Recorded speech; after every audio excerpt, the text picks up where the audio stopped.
Welcome to Lecture 10 in the course The State of the United States Economy and Society.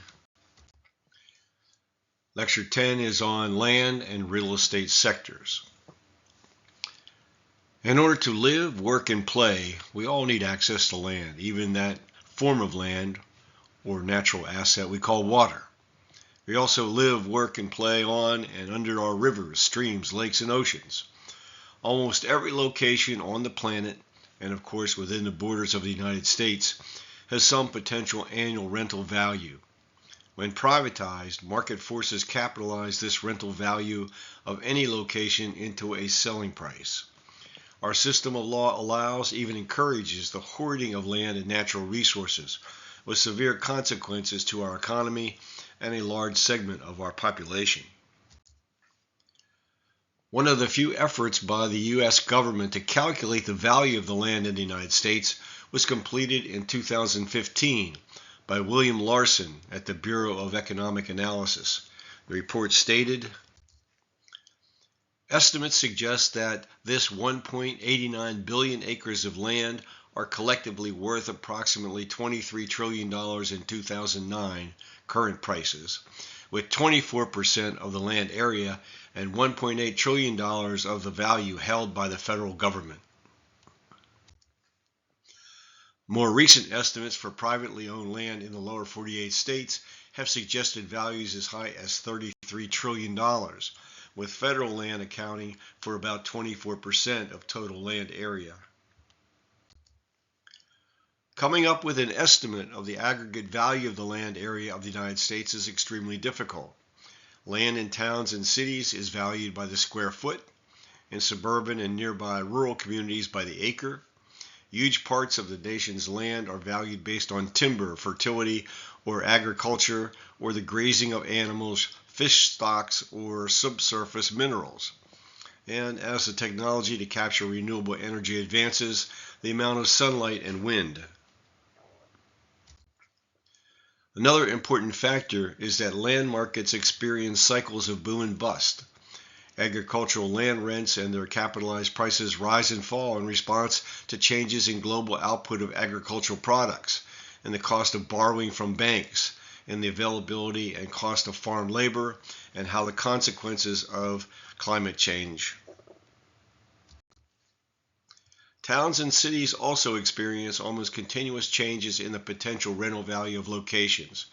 In general, the issues boil down to the level of demand to gain control of locations for commerce, industry, residential use, and leisure in competition with government and other public uses. Where population is growing, the demand for and the price of land will almost always be increasing. The increasing cost of land will eventually impose a high level of stress on local, regional, national, and even global economic vitality. This cycle has for a very long time repeated every 18 years. Let's take a look at agricultural land in particular. The U.S. Department of Agriculture in 2024 estimated the value of farm real estate at $4,170 per acre. However, this estimate includes buildings and other facilities. These values have risen somewhat during 2025 to around $4,350 per acre. However, the most fertile land is commanding prices of between $9,000 and $19,000 per acre. The total value of all U.S. farm real estate has now reached around $3.8 trillion. Under the Big Beautiful Bill Act and subsequent IRS Notice 2026-11, 100% bonus depreciation has been made permanent for 2026. This allows farmers to deduct the full cost of a new building, such as a machine shed or livestock facility, in the year it is placed in service, rather than depreciating it over time. Across the country, the differences in fertility, rainfall, length of the growing season, and other factors result in a wide range of land values. Nearly 40% of U.S. farmland is leased rather than cultivated by landowners. For 2026, Average cash rents for leased farmland are projected to face downward pressure due to low commodity prices and negative projected returns for many crop rotations. Nationally, the average cash rent in 2024 was $160 an acre, $245 for irrigated land. An estimated 880 million acres of U.S. land is farmed. Thus, of this total, 352 million acres is farmed by tenants paying around $56 billion in rent to the landowners. The 2025 map indicates cash rent declines in a number of states.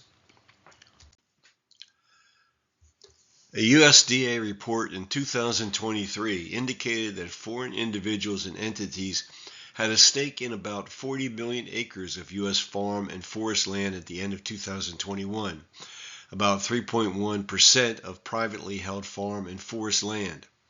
Canadian investors own the most, at 12.8 million acres, amounting to 31% of all foreign-owned U.S. land. Investors in 4 other countries held 12.4 million acres combined. The Netherlands, Italy, the United Kingdom, and Germany. Chinese investors held less than 1%. As of late 2025, 28 states have enacted laws restricting foreign individuals or entities from certain countries from acquiring land.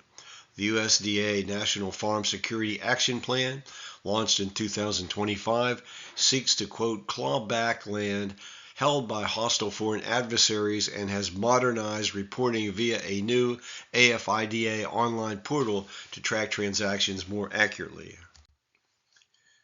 Since 2023, legislators in 33 states introduced bills to prohibit the Chinese government, some Chinese-owned businesses, and some Chinese nationals from purchasing agricultural land near U.S. military installations. In May of 2025, the state of Texas passed legislation giving the governor the authority to ban the sale of Texas land to any person, entity, or government designated by the U.S. National Director of Intelligence as a national security threat. Now let's take a look at land in our cities and MSAs. A 2022 market survey prepared by the consulting firm Turner & Townsend put San Francisco as the most expensive city in the world in which to build. Tokyo and Osaka in Japan came in second and third. New York was fourth. A 2025 update moved New York City to number 1. Land in the central business districts of towns and cities is valued by the square foot. The same may be true in some residential neighborhoods. Depending on whether zoning regulations exist and what density of development is permitted, the value of land will vary considerably. In more rural areas outside the center of a town, the land will generally be valued by the acre based on its highest permitted use. However, as noted earlier, changing technologies have dramatically increased the value of land where the sun or wind provides a reliable source of electrical energy for buildings, replacing the need for fossil fuels. Newly introduced is solar film technology. Changes in permissible uses also dramatically influence land values. Legalized gambling and a guaranteed supply of water from Lake Mead turned Las Vegas from a sleepy desert town into a growing metropolitan region. The cost to construct a housing unit in Mississippi or California will differ because of some differences in the cost of materials and labor, as well as the fees imposed by local and state government. However, these differences do not account for the huge differences in the median home sale prices across the country. What does account for the differences is the value and cost of the parcel of land. People living in regions, cities, and even neighborhoods with growing populations face high and ever-rising costs for a residential property because demand always outpaces supply. At the heart of the supply problem is the failure of land to be brought to the market at prices that make development affordable, except for higher income households. Adding to the shortage of housing affordable to most low to middle income households is the lack of subsidy from the public sector, foundations, and private philanthropic entities. There are around 148.7 million residential housing units in the United States. Roughly two-thirds of this total are owner-occupied. Thus, out of the $25.807 trillion in land value associated with these properties, $17.1 trillion is held by those who live in the properties they own, and $8.7 trillion is held by investor owners. There are many households that choose to live in a rented apartment or house. The reasons are varied, but the chief reasons are job mobility, the lack of savings to make a down payment on a property, or insufficient household income. As a result, a majority of those who are lifelong renters have a much lower financial net worth than those who have owned a residential property for a decade or longer. This simple graph explains a good deal about the ability to build wealth during one's life.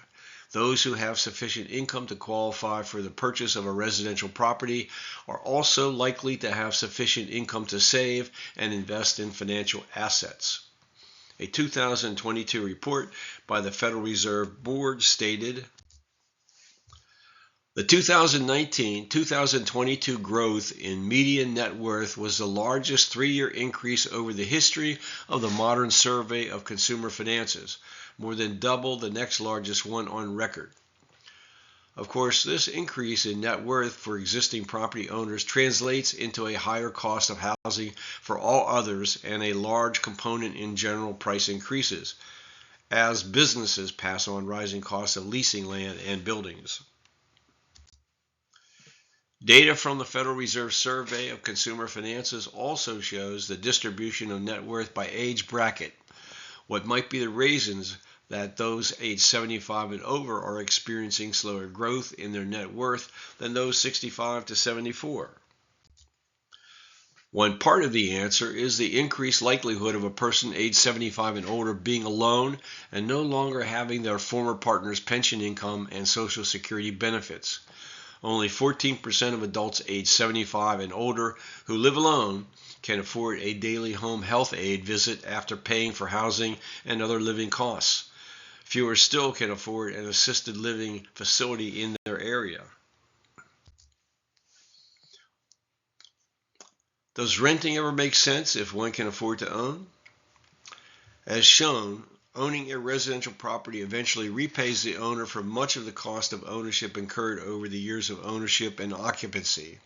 However, property markets are susceptible to periodic downturns, leaving some owners with mortgage indebtedness higher than the property could be sold for if needed. When a region experiences a loss of employment opportunities and rising unemployment, some property owners find themselves trapped, unable to find employment and unable to dispose of their property in order to relocate to where employment opportunities exist. One advantage of renting housing is the ability to relocate far more easily in a time of financial need.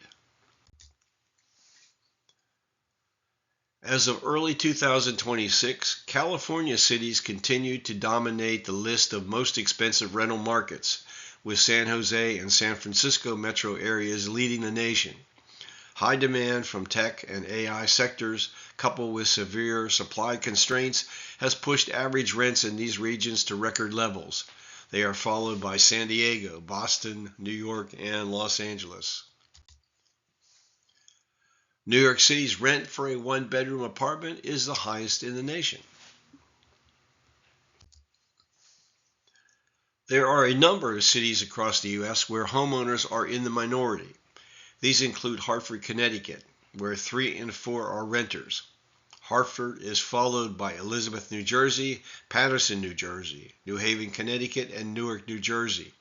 In fact, the Northeast makes up 8 out of the top 10 cities across the nation with the most renters.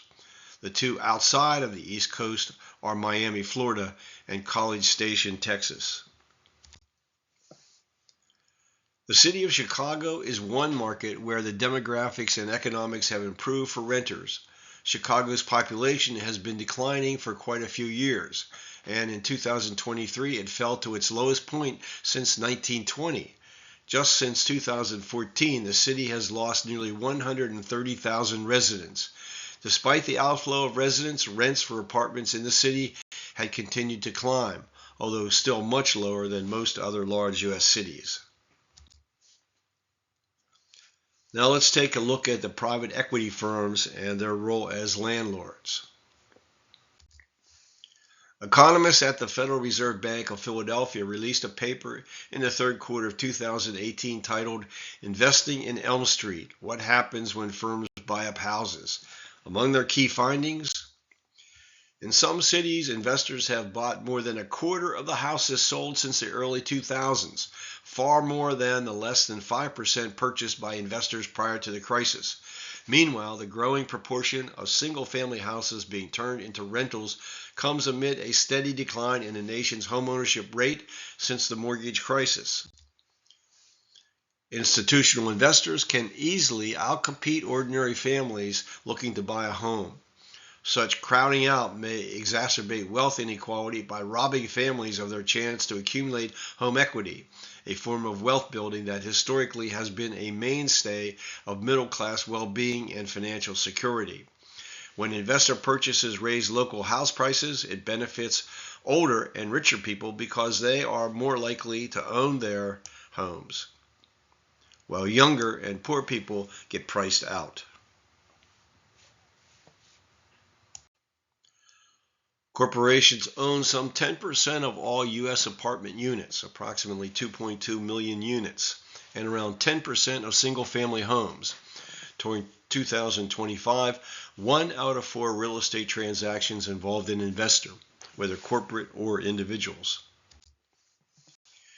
A 2024 report by the firm Center Square urged caution to private equity investors in residential property as follows. They stated, despite the supply in rental housing in the last few quarters, home ownership affordability remains a critical issue. Mortgage rates are near 7%, home prices remain elevated, and maintenance and insurance costs have risen dramatically across most markets. Altogether, since 2020, mortgage payments have increased 88%, while incomes have only increased 17%, exacerbating affordability concerns. Now let's take a look at commercial land. As our population grows and as people continue to migrate to cities in search of employment, the value of urban land will continue to climb. Market forces result in the construction of multi-story buildings, of skyscrapers, in part to counter the higher and higher per square foot cost of land in and near central business districts. Businesses constantly face decisions about having to downsize or relocate in order to lower the cost of doing business associated where they currently operate. There's no publicly available data on the ownership of land in the nation's major cities and metropolitan regions. The top owner of commercial properties in the U.S. is CBRE Investment Management, with a portfolio valued at $155 billion. An increase of more than $9 billion over the course of 2025. How much would it cost today to purchase all of Manhattan Island without purchasing any of the buildings? The New York City Department of Finance reports that the total market value of all property in New York City, including buildings, reached a record $1.6 trillion for 2025-26 tax year. However, independent analysts put the land value itself at between $1.7 and $2.2 trillion. In 2025, approximately 4.06 million existing homes changed hands in the U.S., a figure that remains essentially flat compared to 2024 and matched the lowest sales volume since 1995. New single-family home sales performed slightly better, reaching a seasonally adjusted annual rate of 737,000 units by October 2025, an 18.7% increase over the previous year. As of February 2026, National commercial office vacancy rates in the United States are estimated to be between 14.1% and 18.4%, with older forecasts having predicted peaks as high as 24%. While overall vacancy remains high by historical standards, recent data from early 2026 suggests the market is beginning to stabilize as a result of record low new construction and the removal of over 100 million square feet of outdated office space through conversions and demolitions in 2025. Chinese buyers spent $13.7 billion on U.S. homes for the period ending in early 2026, up from $7.5 billion the previous year. California remains the primary destination, accounting for 36% of all Chinese purchases, followed by New York and Maryland. Investment is largely driven by a desire for overseas asset diversification as a hedge against the ongoing downturn in China's domestic property market, where sales are projected to fall another 10% to 14% in 2026. Well, that does it for the state of our property markets. What's next? While most of us live in towns and cities, we could not do so if others were not hard at work producing the food we consume. We will next look at this complex and integrated system of how food is produced and delivered to market. And we've reached the end of the 10th lecture in the course.